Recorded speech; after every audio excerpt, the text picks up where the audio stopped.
nada. Tem um fenômeno que tem se ampliado, não é apenas brasileiro, mas no mundo, de ter um eleitorado feminino cada vez mais vinculado à esquerda e a direita se tornando cada vez mais masculina. Como você enxerga esse fenômeno aqui? Como lidar com isso? Até porque as mulheres são maioria do eleitorado. E um episódio como esse do Arthur, não joga contra essa necessidade da direita falar com a mulher? Pode jogar. E o Arthur tem que convencer que ele não é o cara do áudio, que ele é o deputado que ele é o amigo que ele é o homem leal aos princípios dele que ele é. Aí é uma tarefa que ele tem. Tudo pode jogar contra, mas na verdade, a real é que elas já não votam. Uma mulher com uma sensibilidade pós-moderna, como você está citando, como acontece nos outros países, ela já não votaria no Arthur por outras razões. Então ela não votaria no Arthur porque o Arthur não é a favor de uma determinada causa que ela defende. Então, ela já não votaria mesmo na gente. Então, agora eu vou entrar num outro ponto, que é um ponto bem interessante. Mulheres mais velhas, não acho que seria esse problema.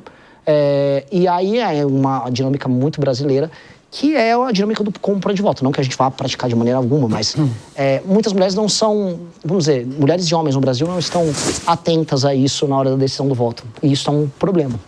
Só para arrematar esse trecho antes de passar para você, Wilson, quando você faz a comparação do deputado Fernando Cury com o Mamãe Falei, você quer dizer que o Cury deveria ser punido como o Mamãe Falei foi, ou que o Mamãe Falei deveria receber a punição parecida com a do Cury? Eu acho que uma cassação de um deputado federal que estava fora do mandato dele, do deputado estadual, que estava licenciado do mandato dele e que cometeu uma declaração num grupo privado, sem nenhuma consequência no mundo real, ele não assediou ninguém, como ficaram falando. Aliás, ele ganhou os processos das pessoas que falaram que ele fez isso. Ela definitivamente não pode ser qualificada como nada próximo do que o deputado estadual Fernando Cury fez. O deputado Fernando Cury, ele assediou uma mulher.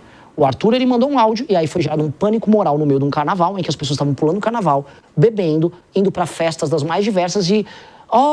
veja só o que o Arthur falou, que estou chocado. E depois, a boa parte, inclusive desse eleitorado de esquerda, achou ok se calar sobre o Fernando Cury porque ele fez um acordo com os outros deputados, porque é do Centrão. E ninguém fala desse assunto. O Fernando Cury não é o cara disso, porque ninguém nem lembra que é o Fernando Cury. As pessoas lembram do Arthur porque o Arthur é o Arthur. E o Arthur foi punido pelos seus méritos e não pelo áudio. Então não é que eu ache isso ou aquilo. O caso não é igual. A gente estaria comparando casos que não são nem um pouco equivalentes. O caso do áudio do Arthur é um mero áudio de um homem falando besteira com seus amigos. O caso do Cury é um assédio óbvio, descarado, filmado dentro do parlamento e que o parlamento decidiu passar pano para ele. Houve uma decisão concreta da Assembleia Legislativa de São Paulo em passar pano para o caso do Cury e de punir o Arthur. Obviamente que é por outra... Por que o Arthur foi punido? Porque o Arthur tirou uma mata dos caras. Eu não estou querendo ser agora marqueteiro do Arthur, mas é verdade. O Arthur derrubou do Auxílio Peru a fazer a Assembleia Legislativa de São Paulo diminuir o salário dos deputados estaduais durante a pandemia. O Arthur era odiado lá. E quem conhece o Arthur, às vezes sabe que o Arthur às vezes é meio odiável no trato, o Arthur é meio folgado.